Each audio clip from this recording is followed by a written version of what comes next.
Salam, hər vaxtınız xeyir olsun. Uzun sürən fasilədən sonra yenə də test izahlarımla sizinləyəm.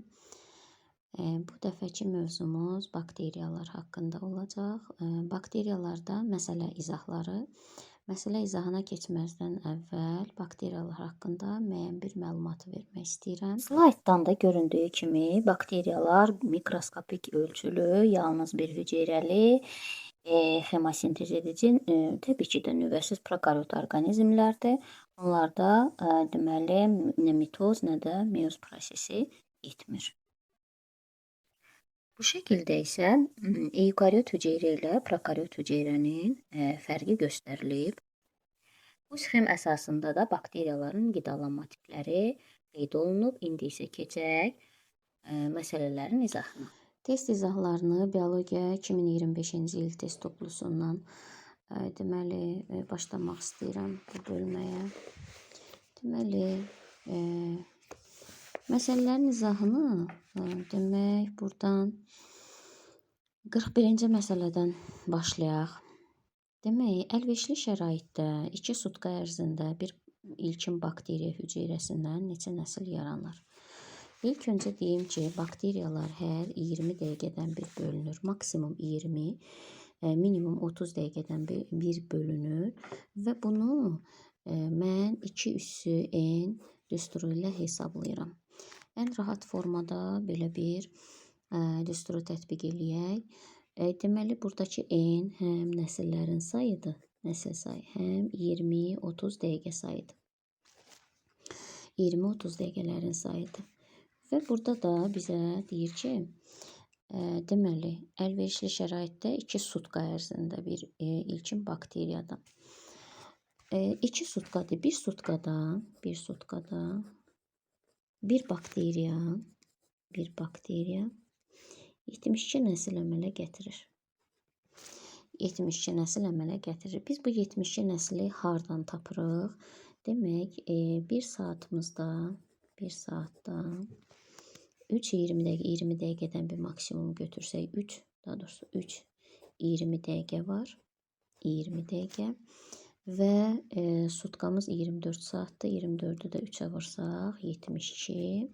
72 həm dəqiqələrin, 20 dəqiqələrin sayıdır, həm də nəsillərin sayıdır. Deməli, bir sutkada bir bakteriyadan 72 nəsil yaranır.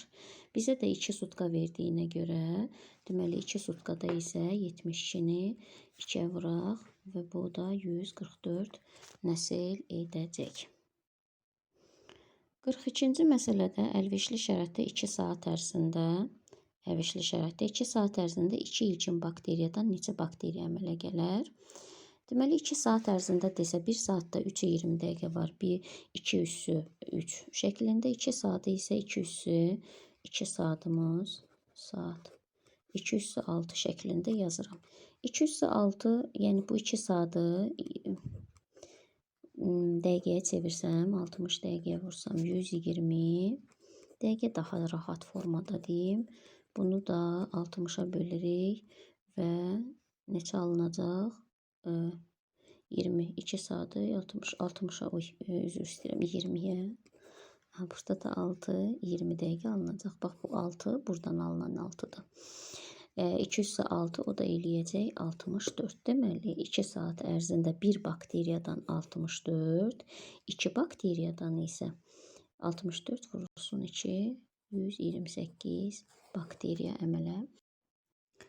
Əlverişli şəraitdə 1 saat ərzində 2 ilkin bakteriyadan neçə nəsil yaranar? Eyni qayda ilə burada da 1 saat deyirsə 2 üssü 3 şəklində yazıram. 1 saatımız 2 üssü 3. 8 bakteriya, bu 1 bakteriya üçündür. Bizə 2 bakteriya verdiyinə görə 8-i 2-yə vursam 16 bakteriya edəcək. 44-cü isə 5 saat ərzində 2 ilkin bakteriyadan 5 saatımızı da yenə də bu qayda ilə çeviririk. Və deməli 2 saatımızı bax belə çevirdiyimiz halda 5 saatımızı da 5 saat yazaq. Saat deməli vursaq 60-a nə qədər eləyir? 300 dəqiqə. Onu da 20-yə bölsək eləyəcək 15. Deməli 2 üssü 15 Burada olacaq 20 həm 20 dəqiqələrin sayı, həm də nəsillərin sayı eləyir. Və 2 ilkin bakteriyadan neçə nəsil yaranacaq? 15 nəsil yaranmış olacaq. Sonra keçdik 45-ci məsələdə fasiləsiz bölünməsi nəticəsində, deməli nəticəsində onların sayı 64 dəfə artmışdır. Buna minimum neçə saat sərf olunmuşdur? 2 saat ərzində bakteriyalar mövcuddur və bu bakteriyaların sayı 64 dəfə artıb. 64 dəfə artmaq o deməkdir ki, biz onu 2 üssü 6 şəklində yazırıq. 2 üssü 6 neçə eləyir? 64. Deməli, 6 nə deməkdir? Həm nəsil sayı, həm də 20-30 dəqiqə sayıdır. Maksimum 20 dəqiqələrlə götürsək, bizdən də soruşur ki, neçə saat ərzində? 6-nı 20 dəqiqəyə vursam, 120 dəqiqə, saata çevirsəm, təbii ki, 60-a böləcəm 60 dəqiqəyə. Bu da eləyəcək 2 saat. Demək, burada bizə 46-cı məsələdə başlanğıc bakteriyaların sayı 2-dir. Bölünmə nəticəsində əmələ gələn nəsillərin sayı 6-dır. Nəsil sayı 6 olsa, o zaman 2 üssü qüvvət şəklində 6 yazıram nəslin sayı və bunların sayı 64. 2 bakteriya olduğuna görə bizdən nəyi soruşur? Bölünməyə məruz qalan bakteriyalar. Bunu belə bir qayda ilə edə bilərik. 64-ü 2-yə, yəni başlanğıc sayı, bu N0 sayıdır, başlanğıc sayıdır. 128 və bundan başlanğıc sayı yenə də çıxaram və bölünmələrin sayı alınar. Deməli, bir bakteriya üçün tapıb, sonra bakteriya tapdığım ədədi başlanğıc bakteriyaların sayına vururam. Alınan rəqəmdən başlanğıc bakteriyaları çıxsam, bu zaman əmələ gələn say olacaq bölünməyə məruz qalan bakteriyaların sayı.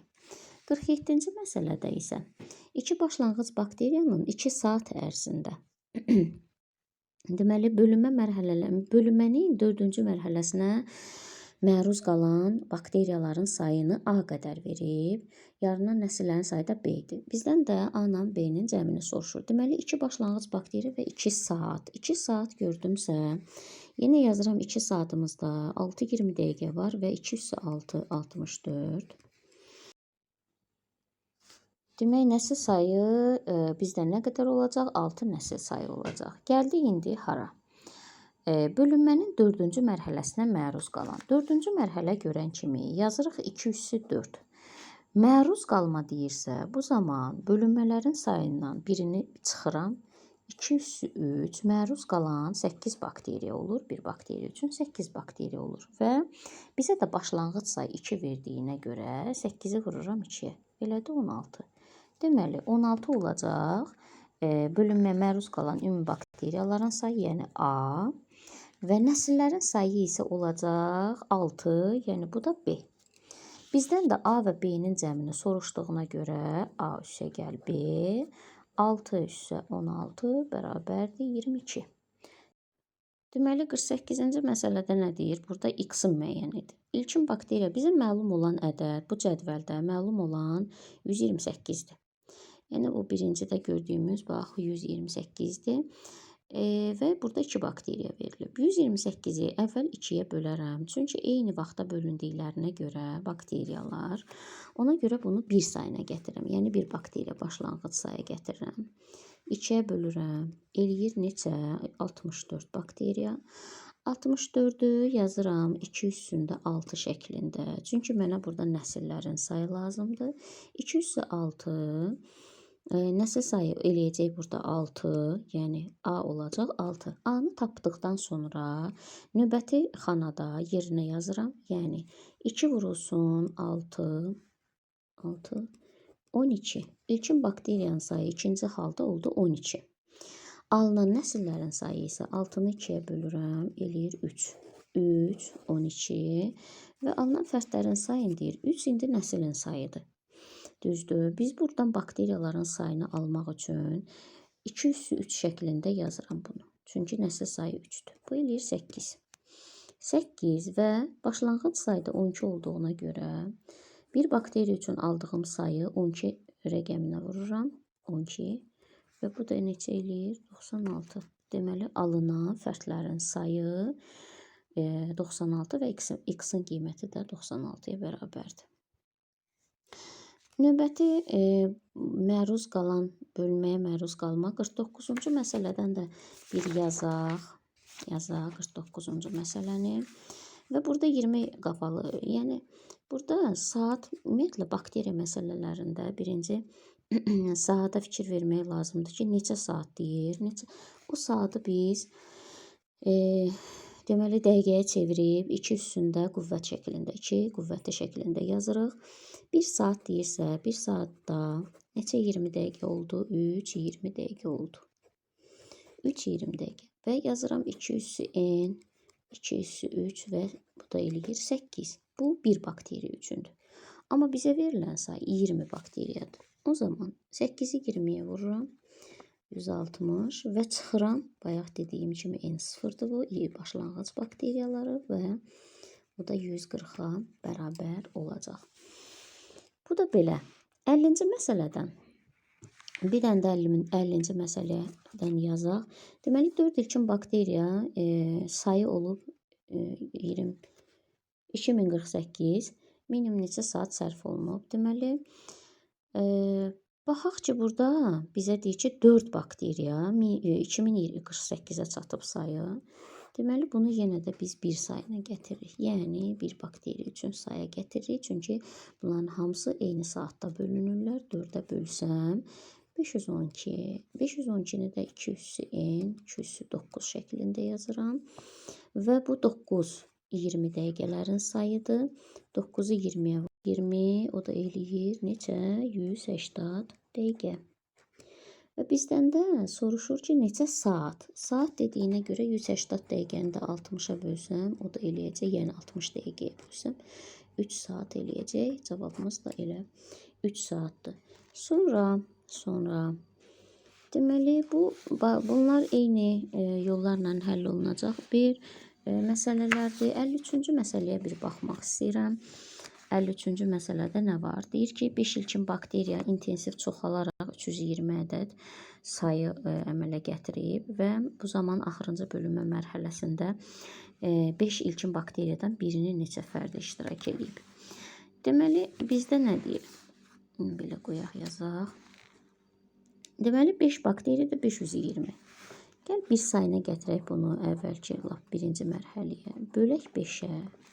Bu da eləsin 64. 64 birinci mərhələdə, deməli 64-ü burada da bizdən nəyi soruşurdu? Axırıncı bölünmə mərhələsində. Deməli 64 olması üçün axırıncı bölünmə mərhələsi 64-ü belə yazaq da. 206. Axırıncı bölünmə mərhələsi bundan əvvəlki bir mərhələyə təsadüf edir. O da 205-dir.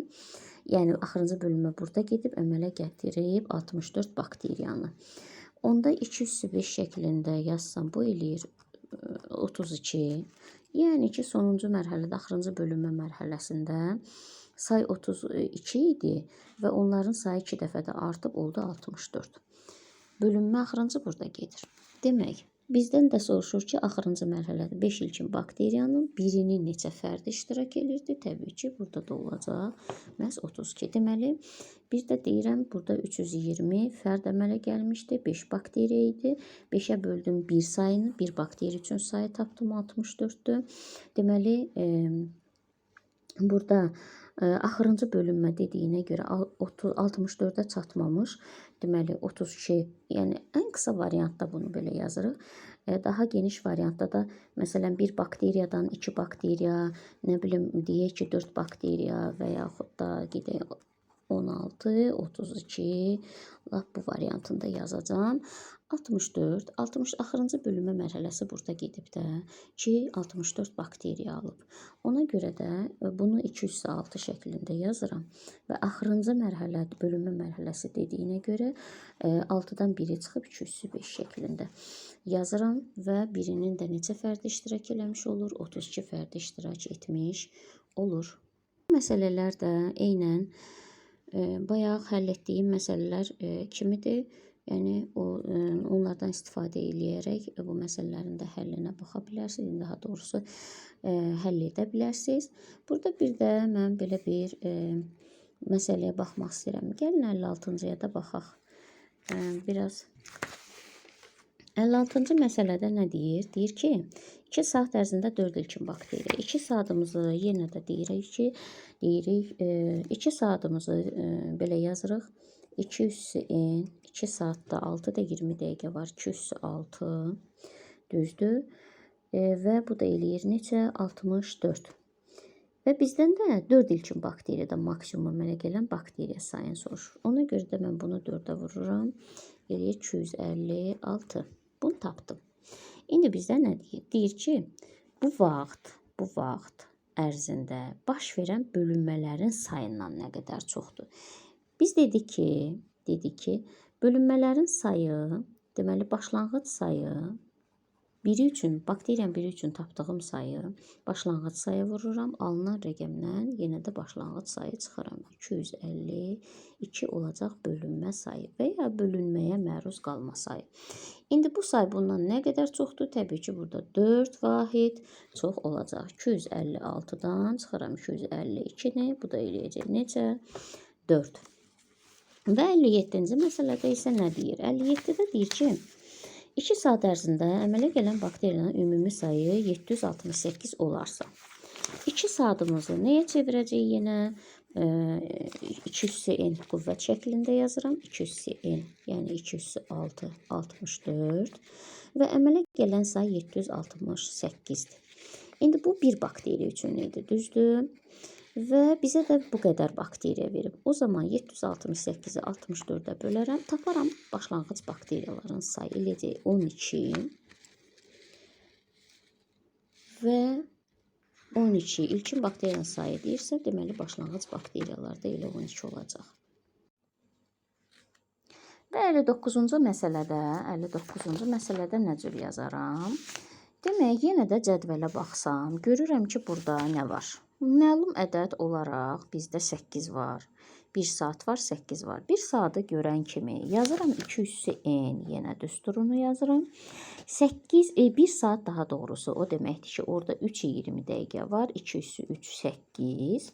Bakteriyanın başlanğıc sayı, yəni n0-ı 8 olduğuna görə 8-ə vursam, eləyəcək 64. Deməli, A-nın qiyməti 64-ə bərabərdir. Bizdə isə ikinci halda 2A verir. 2A verdiyinə görə 64-ü 2-yə vursam 128. 128 və bizdə 2 saat var burada. 2 saat olduğuna görə 2 saatı yenə mən yazaram 2 üssü 6, 64. Bu bir bakteriya üçündür. Bir bakteriyadan 2 saatda 64 alınır. Bəs bizdə 128 idi axı. Bəs necə bakteriyaya uyğun gəlir? Bu da eləyəcək 2 bakteriya. Yəni 59-cu sualın cavabı məhz 2 başlanğıc bakteriya olacaq. Bu da ona uyğun, deməli, suallardan biri də 61-ci sualda məhz 47-ci suala uyğundur.